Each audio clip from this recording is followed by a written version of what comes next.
Hey everyone, and welcome back. Today, I'm going to share with you how I prime my foam armor pieces with Plastidip spray. But first, a brief overview. So, what is Plastidip? In short, Plastidip is a rubber-based removable coating with tons of different applications. This particular one is in a spray can form. When dealing with spray on Plastidip, or any other spray paint for that matter, I always start off with a bucket of warm tap water. I let the can sit in the water for a few minutes. This helps to make the spray paint more even and minimizes unwanted splotches. Just be sure to wipe off excess water before spraying. Then shake it. Shake it like a Polaroid picture for just a few minutes. Whenever dealing with aerosols, it's important to be outside or in a well-ventilated area. I recommend having disposable gloves and a mask or respirator if you have one. I should mention that I have already heat sealed my armor pieces. Whenever working with EVA foam, I advise going over the surfaces with a heat gun. EVA foam is a very porous material, and the heat gun will help the paint to stick to the surface. Do not spray like a maniac. This isn't a middle school locker room engulfed in a cloud of Axe body spray. We are going to be efficient and deliberate.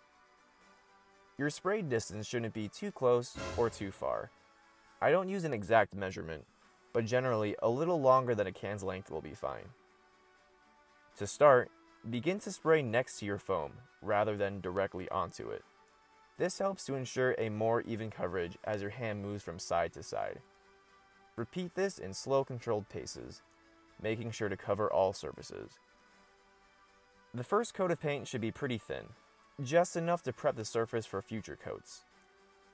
Once fully dried, apply 2 to 3 more additional coats. Make sure to let the pieces dry in between coats. I'm going to do this for all my pieces, and since the weather is nice, I should have a pretty good finish. Spray painting in super humid or super cold weathers can potentially mess up your paint, and so the time of year is something to consider. Do keep in mind, however, Plastidip isn't the only product you can use to prime your materials. So, explore what you can, learn from it, and go from there. Next time, join me as we add some color to my pieces. Guys, thank you so much for joining me this morning as I Plastidip my armor pieces. It's really starting to come together, and I'm super excited to get that coat of red paint on it for the final product. If you like this video or have any suggestions for a future video, consider leaving a comment and subscribing to my channel. And until next time, keep on creating.